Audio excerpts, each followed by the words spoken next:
religion remains an important issue for many voters today, something they're bound to find appalling.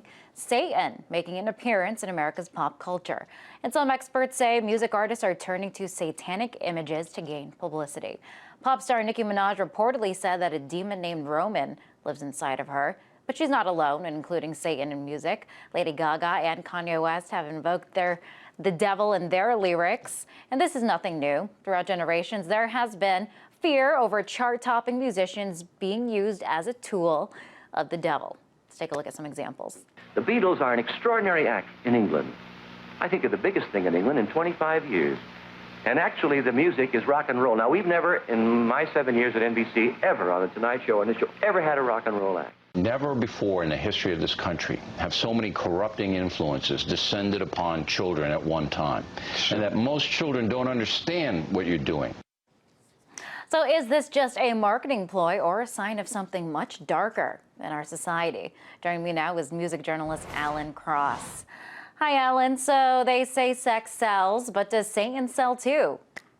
Oh, Satan has been a very good salesman for as long as rock and roll has been around. I mean, this is something that naysayers and people who have objected to any sort of rock and roll have been talking about since the 1950s. Actually, you can go back even further to the rhythm and blues scene of early 20th century America, and the story of Robert Johnson, the Mississippi blues man who apparently sold his soul to the devil at a crossroads somewhere in Mississippi, and in exchange for that, he got this amazing talent, this amazing ability to play guitar.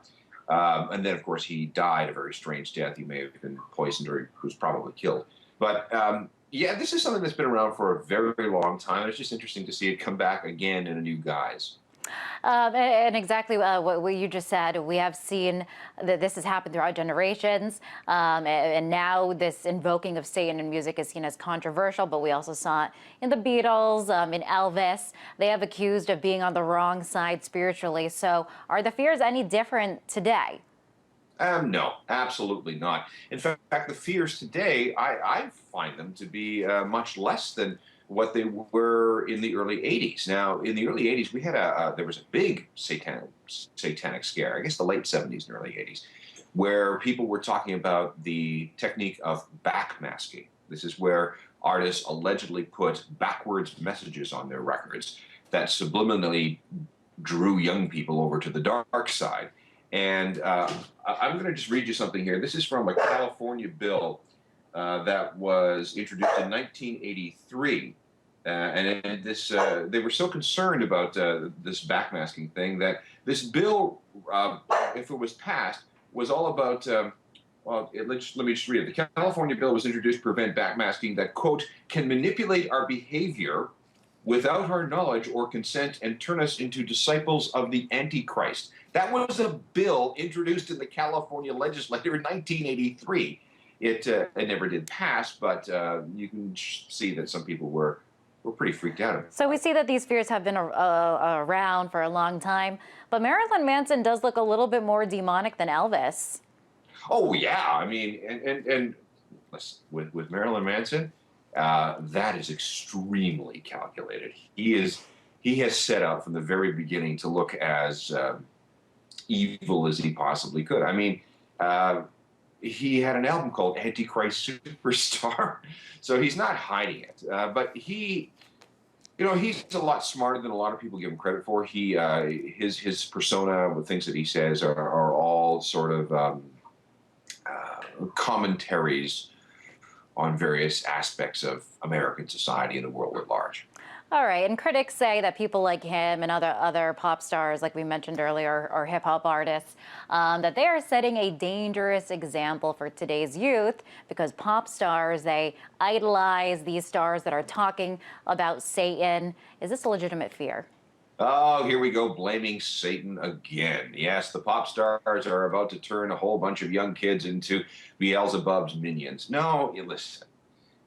I mean, every once in a while, you're going to get somebody that's a little fanatical about things and maybe veer into that territory. But for the most part, I mean, listen, If you really want to get freaked out, go buy a Deicide album. The singer has an upside down cross on his head. If you want to get really freaked out, go listen to some Norwegian black metal. These are bands that actually advocate murder and burning down of churches, and they have burned down churches. Even look at some old Black Sabbath stuff. I mean, even the name Black Sabbath conjures up ideas of the devil. Listen, if you can't tell the difference between rock and pop and actual evil, well, then I think there's probably more at stake in your life than just listening to the wrong records. Okay, Alan. So do you think that this could all be a sign of possibly maybe a conservative, maybe socially conservative, maybe that demographic blowing things a little bit out of proportion?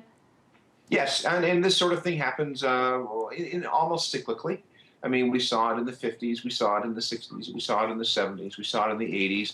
I'm sure we saw it in the 90s. I don't remember it much. And it's been a while since we've actually had people talking about the role of Satan in pop or rock music. So, yeah, and I think in America, too, you know, there's a certain amount of very right-wing, very hardcore, very... All right, Alan, sorry to cut you off. We are running out of time, but people could always listen to gospel music, free country, if they don't want to listen to some of these other more controversial genres. But thank you very much for coming on the show. That was music journalist Alan Crosss.